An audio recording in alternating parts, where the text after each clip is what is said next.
Sound check 1 2 3. Sound check 1 2 3.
Director Andrus, if you're joining us virtually, do you mind testing your audio and camera, please?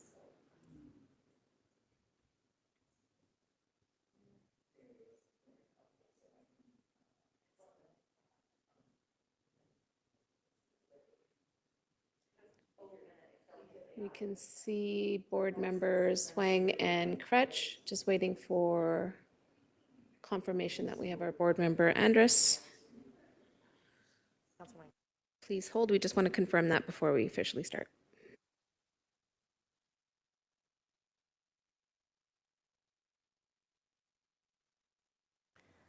Excuse me, Director Carl Andrus, could you verify your attendance, please, virtually? And if you could turn off the autopilot, please.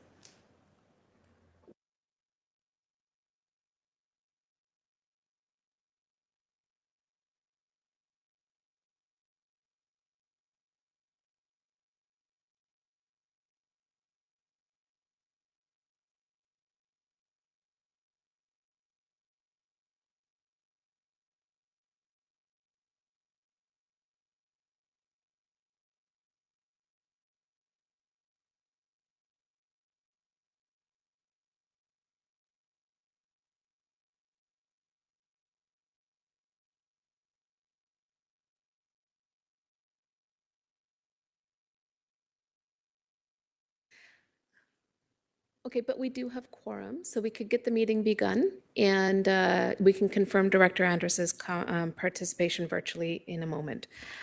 So good morning, everyone. I'd like to call our City Housing Hamilton Board meeting for November 25th to order, recognizing that the City of Hamilton is situated on the traditional territories of the Erie, Neutral, Huron-Wendat, Haudenosaunee, Mississaugas. This land is covered by the Dish with One Spoon Wampum Belt Covenant, which was an agreement between the Haudenosaunee and Anishinaabe to share and care for the resources around the Great Lakes. Also a reminder for all of us to be mindful of what we give and what we take. We further acknowledge that this land is covered by the Between the Lakes Purchase, 1792, between the Crowns and the Mississauga of the Credit First Nation.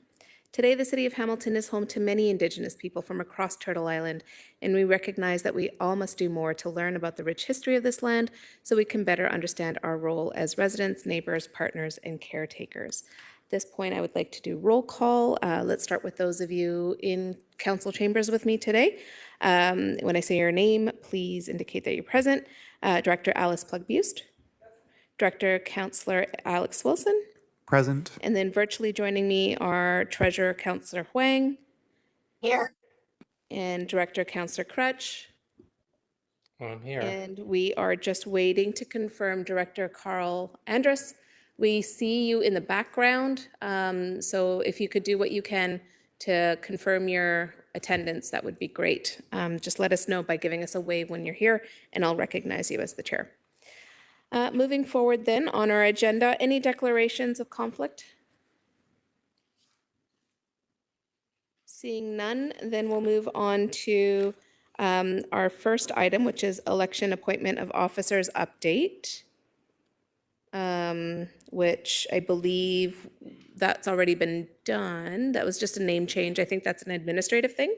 It wasn't necessarily anything that the board needs to approve, or do we do? Okay, we do need board approval. Thank you so much. So to confirm that our vice president's name has formally changed, so that needs to be recognized by the board. So I need a mover and second to confirm the name change. Thank you, Director Councillor Wilson, seconded by Director Plug-Buste. And that's a show of hand vote. Anybody opposed? I'll just take opposition votes. And that carries unanimously. Thank you. On to confirmation of minutes from our special meeting held on September 23rd, 2025. May I please have a motion to approve those board minutes? Moved by Director Plug-Buste, seconded by Treasurer Huang. Any discussion on those minutes? Seeing none, it's before board for approval. Show of hand vote. Any opposed? Seeing none, that carries. Next meeting is the special meeting held on November 5th.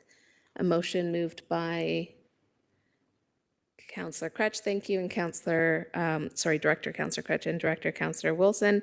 Any discussion on those board minutes? Seeing none, it's before board for approval. Show of hands votes. Anybody opposed? Seeing none, that moves forward. On to our delegation written notices received on November 5th.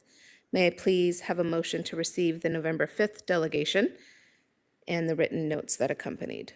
Thank you, Director Plug-Buist, seconded by Director Councillor Wilson. Before committee for discussion or vote. Okay, vote. Anybody opposed? Seeing none, that carries. Moving on to our finance section of the agenda. First up is our operating variance report from June 2025. It's report 25030. Moved by Treasurer Huang and seconded by Director Plug-Buist. And over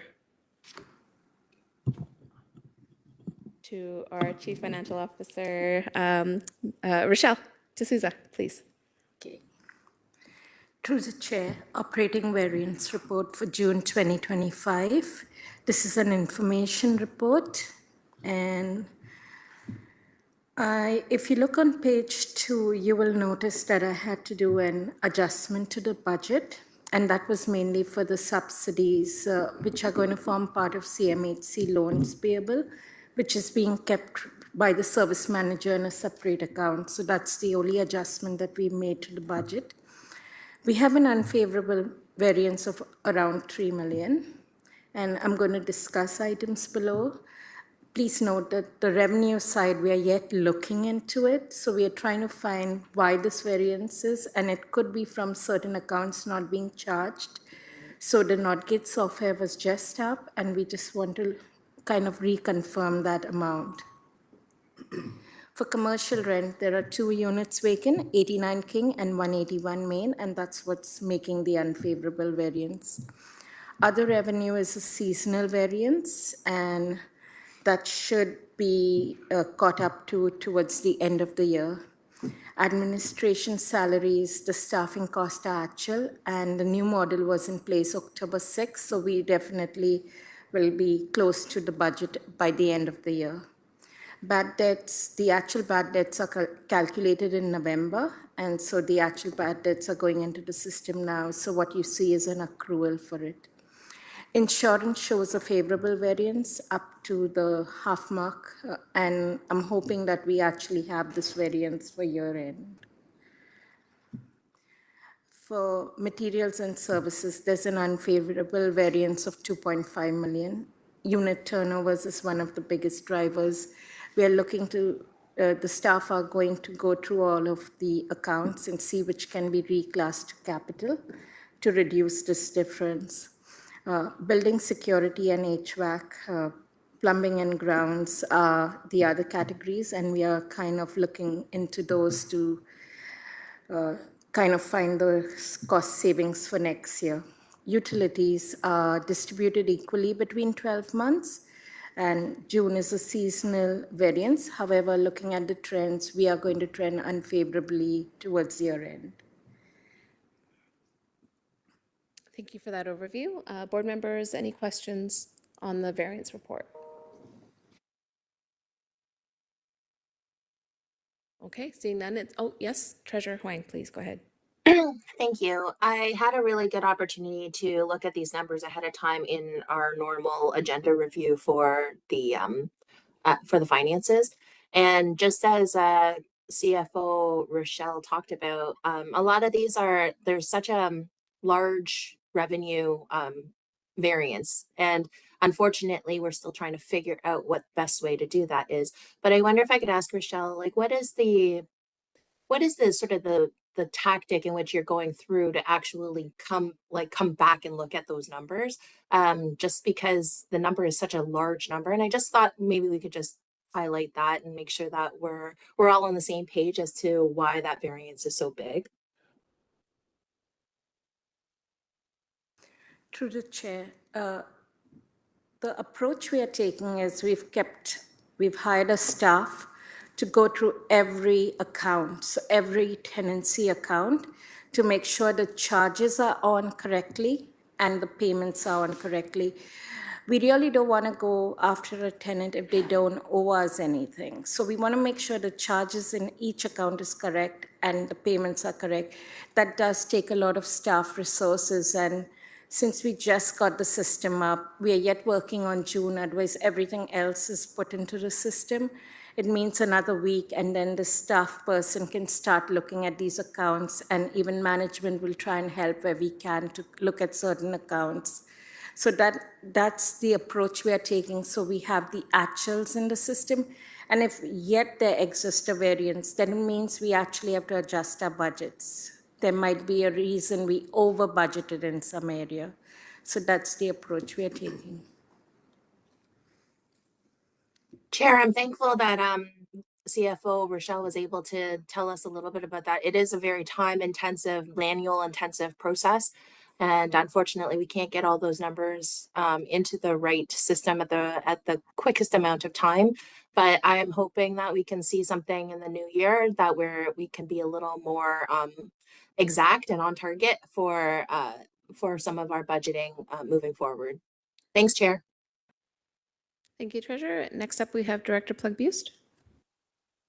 Sorry, just a little more clarification because like you mentioned tenant accounts, but the biggest variance is within materials and services. So I'm just wondering maybe a little bit more clarification on that. To the chair, so materials and services, this year the staff did not have their budgets. It was the year of cyber incident and they didn't have any budgets to go by. Normally that would be a control expense and people couldn't cross, so the variance would not be this high. So one of the tactics I'm taking for that is I'm going through every unit turnover expense and trying to see what I can reclass to reserve. And it has to be over 5,000 per unit to begin with, and then it has to meet definitions, but that's what we are doing for the expense side. So there will be some reclassing, so that I definitely think we will come in a deficit for year end, but at least we'll try and mitigate how much we can beforehand. Thank you, that makes sense to me. Okay, see no other further speakers, so we do have a mover and seconder, and it's before committee to receive. Any votes opposing? Seeing none, that goes forward. Yeah.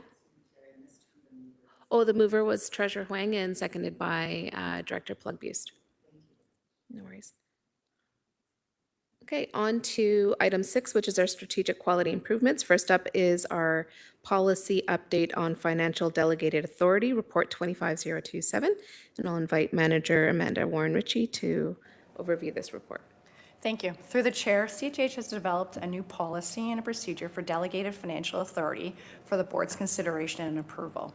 The policy provides guidance and a framework for financial matters relating to procurement of goods and services and staff's approval limits for awarding contracts, issuing purchase orders, and approving invoices to be paid. The policy outlines the roles within the organization and the respective delegated authority for financial matters.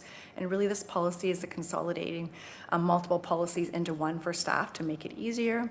The financial delegated authority policy improves CHH's ability to operate as an independent corporation and provides important financial control to our organization. Any questions? Go ahead, Director Councillor Wilson. Thank you. Just a comment that allowing staff to be able to present midterm reports to the board saying, hey, we have something innovative going on. We've worked with a partner. We have a funding source. Here's the opportunity in front of us. I think being able to formalize those opportunities so they work within the process, I think that's a really strength to the organization, but it also allows partnership and innovation, allows the organization to go on the strat plan. So really appreciate the changes. Thank you. Good stuff. Any other comments, questions on the report policy?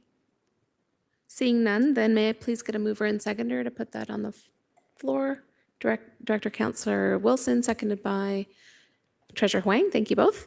Yeah, for you to vote. Anybody opposed? Seeing none, that carries as well. And then on to item 7, CEO written updates. Over to you, CEO Swedlund. Thank you. Good morning, everyone. A few updates for this morning. First, I'll start off with the vacant unit update for October. The vacancy rate was at 2.71%. There's a detailed table attached to the report. I do want to note that staff are working on a report, I think, for February to make some recommendations to the process, or at least to the procurement side of that work. So we'll be looking forward to that work in the new year. The tenant's first team met last on November the 11th, and the approved minutes of its meeting on June 17th and September 9th are attached for your perusal. The selection committee, comprised of board members and tenant's first team members, completed the selection for the incoming new members. So I want to thank them for this important work, and also want to thank the new members. They've had an opportunity to meet with the outgoing and continuing members, and the new team is now in place officially. They met on November the 11th. My sincere thanks to those tenants' first team members who are not continuing for their efforts over the past year and a half. Your hard work and did make a great big difference for us. In the board package, you will see there's a 2026 CHH board meeting proposed schedule for 2026. That is based on a lot of work to work around existing council commitments, as well as resources that are available in terms of rooms. So really, if you have issues with that meeting, or you identify early problems, if you could let Teresa Hairchuk know, the coordinator of board governance, and then we can bring back revisions if we need to as early as possible. Just a quick update, as we didn't have an opportunity to do this previously. The organizational restructure that went forward on October the 6th has been rolled out, obviously. We wanted just to make sure that we continue to communicate with tenants and councillors about the implications of that, and redirecting people and educating them on the new system. And so far the feedback has been very positive. I will probably keep bringing some anecdotal updates to this team, and then about the 1 year mark, we're going to try and do a report on, well, won't be the 1 year mark, maybe next June, on the impact that we've had, that we've noticed to date. But it is certainly a major change for tenants. I've heard that from through email complaints and compliments, and just general conversations. So there is information to come back out of this that I want to share. The Corporate Build Day, CHH and Habitat for Humanity, we've done, this has been our second annual. It took place on September the 30th. I just wanted to thank those who were able to participate. It's been really great work, and being able to work and support our partner, Habitat for Humanity in Hamilton, is really a great demonstration of our commitment to them. And last, I think there's duplicates in here, maybe not. The Ontario Nonprofit Housing Association, my nomination for the board of directors was accepted. I was successfully appointed for a 3-year term beginning November the 1st, 2025. So excited about those opportunities that will present for me to represent this organization and the broader housing sector in Hamilton, in Ontario. City Housing Hamilton submitted a successful application to the City of Hamilton for funding in the amount of $500,000 through its Climate Change Reserve Fund. This funding will augment existing funding of 1.3 to support the transformation of the townhouse community at Elgar Avenue and Limeridge through the replacement of natural gas fired furnaces, hot water tanks, not how water tanks, as my notes say, with electric heat pumps and heat pump hot water tanks, and the installation of a rooftop solar photovoltaic system. So that's a very exciting opportunity for us, and we're thankful for the City of Hamilton for choosing that application. And lastly, there were 2 board communications that were sent out via email since the last board meeting on October 23rd, the procurement process consultation opportunities, and as well as the November 6th email in which we evoked the written resolutions in lieu of meeting for some time-sensitive matters from the November 5th meeting, which will be presented to the shareholder tomorrow. Great, thank you so much, Adam, and congratulations on your successful nomination to the board of OMFA. Really looking forward to your leadership there at that table, and the ability for City Housing Hamilton to be on the provincial landscape as I mentioned it in my comments last meeting, to no longer be an emerging leader, but just be a leader at the table. So onwards to questions of the CEO on the updates. Anybody on the speakers list or want to be on the speakers list? Question on any of those topic areas? Seeing none, if I could just hand the chair over to Treasurer Huang for a second. I have just a couple comments on the vacancy chart. I appreciate the chart breakdown. It's nice to see this breakdown of occupied RGI market, the pending move-ins, the vacancies, and then clarity around the unavailable due to development. So really appreciating the way that this data is coming forward. But you mentioned, CEO, that there is some review happening around the repair work. Could you just clarify that? Because for me, I'm just trying to make sure I clearly understand. The vacant number is 194. And of those 194, are those currently in slot for repairs, or are those vacancies due to move outs? Thank you. Yes, so through the chair, the 194 units marked as vacant are our attritional vacancies. So those are the ones that occur through operational, the normal course of our operations. So those would be in a queue to be repaired as part of our normal process. So through you, Treasurer Huang, that's regular repairs, not substantive capital. That's correct. Got it. Perfect. Thank you. I'll take back the chair. No further questions. If I could get a mover and seconder to adopt. Thank you. Director Councillor Wilson, seconded by Treasurer Huang. Thank you both. Anybody opposed? Seeing none, that carries. Thank you, Director Andres. Glad your computer finally started cooperating for you to be seen as present for today's board meeting. Okay, so at this point, we're going to move into private and confidential. And if I can just stipulate the rationality, we are dealing with a coordinated resolution strategy. It's report 24032C. It is a closed session deliberation due to the procedural bylaw and the Ontario Municipal Act of 2001 as amended, as the subject matter pertains to personal matters about an identifiable individual or individuals, including city employees at City Housing Hamilton. So we'll just take a few moments to secure the discussion for in camera, and we'll come back afterwards. Thank you. Well, mover and seconder to move into camera. Thank you so much, Director Wilson and Director Plugbuse. Thank you. Anybody opposed to going in camera? Seeing none, that carries. Thank you.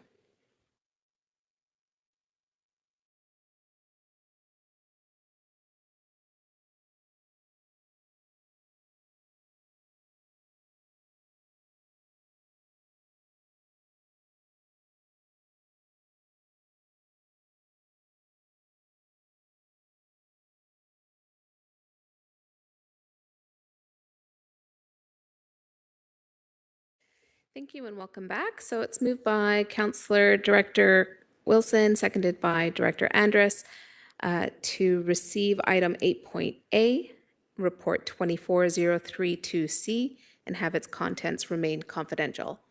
Anybody, it's time to vote, but anybody opposed to that? Seeing none, it carries. So a reminder that our next meeting is going to be Tuesday, December 9th. It's a special meeting regarding budget 2026. There are yes, there is. No, there is no further items on the agenda. It's adjournment. Do we need a mover and seconder for adjourning? Oh my goodness, it's been a long morning. Thank you, Director Plugbuse, seconded by Director Andres. Anybody opposed to adjourning? Thank you. It carries. Thank you, everybody. Thank you. Bye-bye.